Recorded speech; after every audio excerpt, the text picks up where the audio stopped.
नमस्ते दोस्तों, आज हम आपको ले चलेंगे एक जादुई दुनिया में जहां एक साधारण छड़ी आपकी कल्पना से परे शक्तियां रखती है।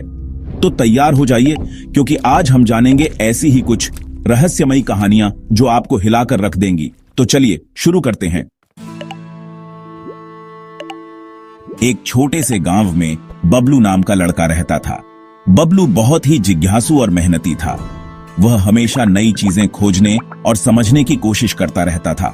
एक दिन खेतों में काम करते करते उसे एक पुराना खंडहर दिखाई दिया। खंडहर बहुत ही रहस्यमय और आकर्षक लग रहा था, जैसे कि उसमें कोई गुप्त कहानी छिपी हो। वहां उसे एक साधारण सी लकड़ी की छड़ी मिली जो चमक रही थी। छड़ी की चमक ने बबलू को बहुत आकर्षित किया और उसने उसे उठाने का फैसला किया। बबलू ने जैसे ही छड़ी को हाथ लगाया, उसे एहसास हुआ कि ये कोई साधारण छड़ी नहीं है। छड़ी में एक अजीब सी ऊर्जा थी जो बबलू को महसूस हो रही थी। बबलू ने छड़ी को घर ले जाने का फैसला किया। वह सोच रहा था कि इस छड़ी का रहस्य क्या हो सकता है और कैसे इसका उपयोग किया जा सकता है। रास्ते में उसने छड़ी से ढेर सारे पैसे मांगे, लेकिन कुछ नहीं हुआ। बबलू को लगा कि शायद उसने कुछ गलत किया है या फिर छड़ी में कोई जादू नहीं है। गुस्से में उसने छड़ी को जमीन पर दे मारा। तभी अचानक से जोर का तूफान आया। तूफान इतना भयानक था कि बबलू डर गया और उसे समझ नहीं आया कि क्या हो रहा है। बबलू डर गया और समझ गया कि ये छड़ी कोई साधारण छड़ी नहीं है। उसे एहसास हुआ कि इस छड़ी में कुछ खास है जो उसे समझना होगा। धीरे धीरे बबलू को इस जादुई छड़ी के बारे में पता चला। उसने छड़ी के साथ कई प्रयोग किए और पाया कि यह छड़ी सिर्फ अच्छे कामों के लिए बनाई गई है। उसे समझ आया कि ये छड़ी सिर्फ अच्छे कामों के लिए बनाई गई है। अगर कोई इसका गलत इस्तेमाल करता है तो ये छड़ी उसके खिलाफ हो जाती है। अगर कोई इसका गलत इस्तेमाल करता है तो ये छड़ी उसके खिलाफ हो जाती है। बबलू ने यह जान लिया कि उसे इस छड़ी का उपयोग बहुत सोच समझकर करना होगा। अब बबलू के पास एक ऐसी ताकत आ गई थी जिससे वो लोगों की मदद कर सकता था। उसने छड़ी का उपयोग गांव के लोगों की समस्याओं को हल करने में किया। धीरे धीरे बबलू की ख्याति दूर दूर तक फैल गई। लोग उसकी तारीफ करने लगे और उसे जादुई छड़ी वाला बबलू कहने लगे। लोग उसे जादुई छड़ी वाला बबलू कहने लगे। बबलू ने अपनी छड़ी का उपयोग हमेशा अच्छे कामों के लिए किया और गांव में एक नायक बन गया। एक दिन बबलू को पता चला कि एक दूर देश में अकाल पड़ा है। वहां के लोग पानी और भोजन के बिना बहुत कष्ट में थे। बबलू को यह सुनकर बहुत दुख हुआ और उसने तुरंत ही उनकी मदद करने का निश्चय किया। बबलू ने सोचा, मुझे अपनी जादुई छड़ी से उनकी मदद करनी चाहिए।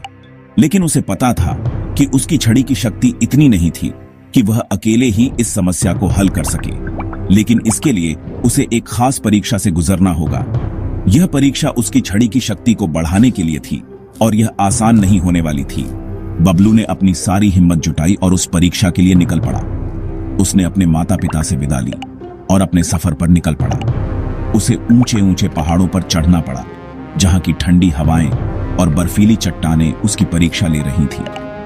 हर कदम पर उसे अपनी हिम्मत और धैर्य का परिचय देना पड़ा। गहरे समुद्रों को पार करना पड़ा, जहां की विशाल लहरें और तूफानी हवाएं उसे रोकने की कोशिश कर रही थीं। लेकिन बबलू ने हार नहीं मानी और अपनी यात्रा जारी रखी और खतरनाक जंगलों से होकर गुजरना पड़ा। वहां के जंगली जानवर और घने पेड़ उसकी राह में बाधा डाल रहे थे। लेकिन बबलू ने अपनी हिम्मत और साहस से सबका सामना किया। लेकिन बबलू ने हार नहीं मानी। उसने हर मुश्किल का सामना किया और अपनी मंजिल की ओर बढ़ता रहा। आखिरकार कई दिनों की कठिन यात्रा के बाद बबलू उस जगह पहुंच गया जहां परीक्षा होनी थी। वह बहुत थका हुआ था, लेकिन उसकी आंखों में उम्मीद की चमक थी।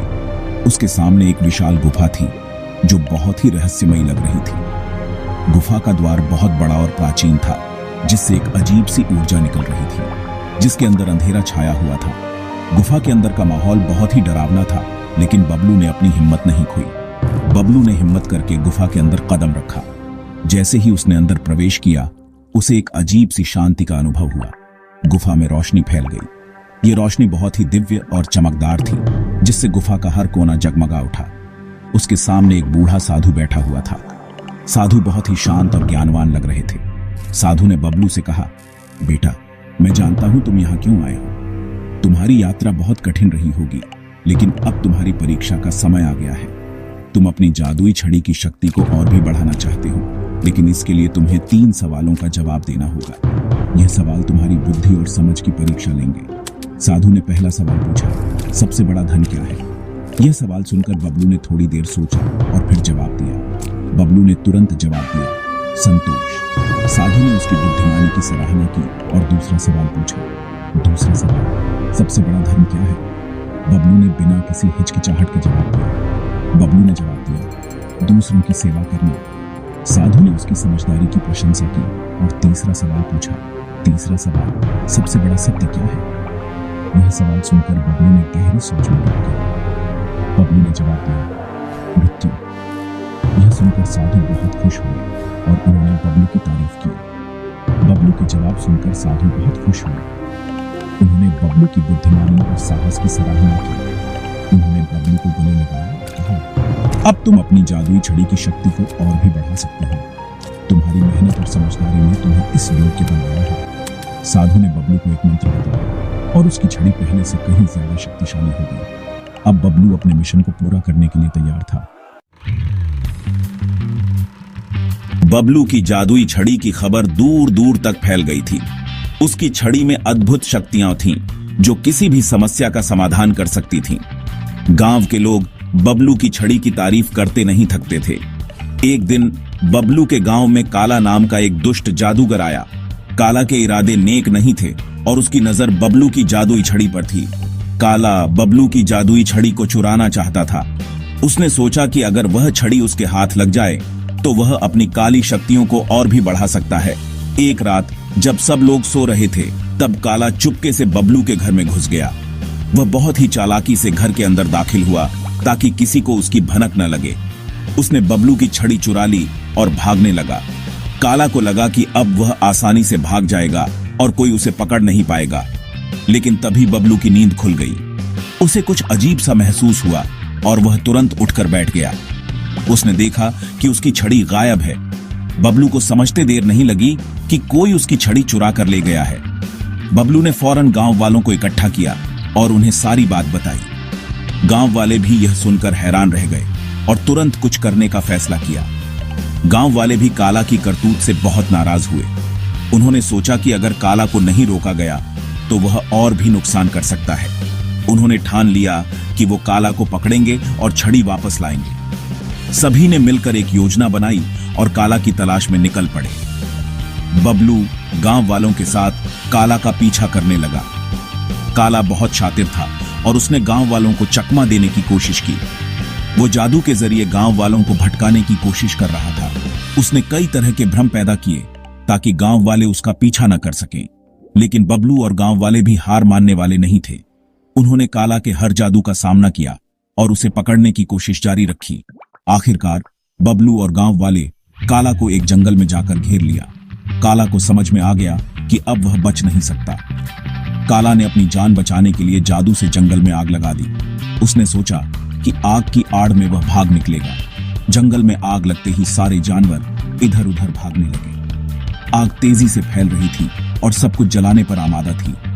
बबलू जानता था कि अगर आग पर जल्दी काबू नहीं पाया गया तो ये पूरे जंगल को जलाकर राख कर देगी।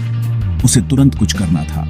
उसने अपनी छड़ी से जादू किया और देखते ही देखते जोरों की बारिश होने लगी। बारिश ने आग को बुझा दिया और जंगल को बचा लिया। बारिश ने आग को बुझा दिया और जंगल बच गया।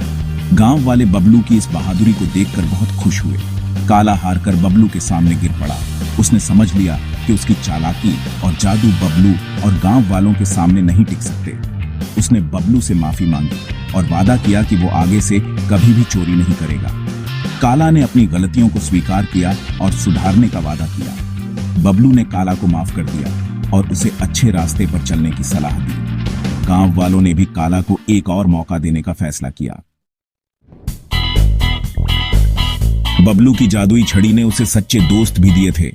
बबलू का एक दोस्त था जिसका नाम था छोटू। छोटू बबलू का बचपन का दोस्त था। वो हमेशा बबलू के साथ रहता था। एक दिन छोटू बहुत बीमार पड़ गया।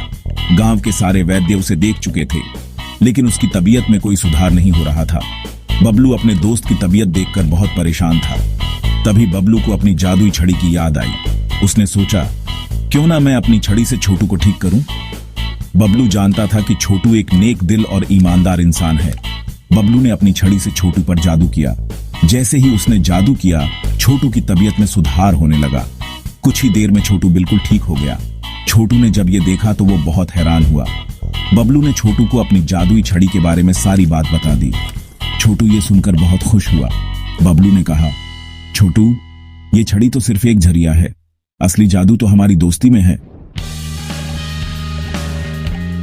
बबलू अपनी जादुई छड़ी का इस्तेमाल सिर्फ अच्छे कामों के लिए ही करता था, लेकिन धीरे धीरे उसे एहसास होने लगा कि हर जादू की एक कीमत होती है। एक बार बबलू की मां बहुत बीमार पड़ गई। बबलू ने अपनी छड़ी से अपनी मां को ठीक करने की कोशिश की, लेकिन उसकी छड़ी काम नहीं कर रही थी। तभी उसे एक आवाज सुनाई दी, अगर तुम अपनी मां को बचाना चाहते हो तो तुम्हें अपनी आवाज का बलिदान देना होगा।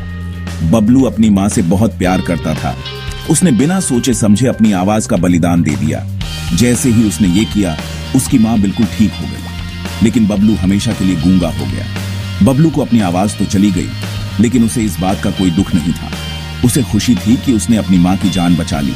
इस घटना के बाद बबलू ने अपनी छड़ी का इस्तेमाल बहुत ही सोच समझकर करना शुरू कर दिया। तो दोस्तों, ये थी जादुई छड़ी की कुछ अद्भुत कहानियां। बबलू की कहानी हमें सिखाती है कि सच्ची ताकत हमारे अंदर होती है और हमें इसका इस्तेमाल हमेशा नेक कामों के लिए करना चाहिए। अगर आपको ये वीडियो पसंद आया हो तो लाइक और सब्सक्राइब करना न भूलें। और हाँ, कमेंट्स में बताइए कि आपको कौन सी कहानी सबसे ज्यादा पसंद आई। मिलते हैं अगले वीडियो में, तब तक के लिए अलविदा।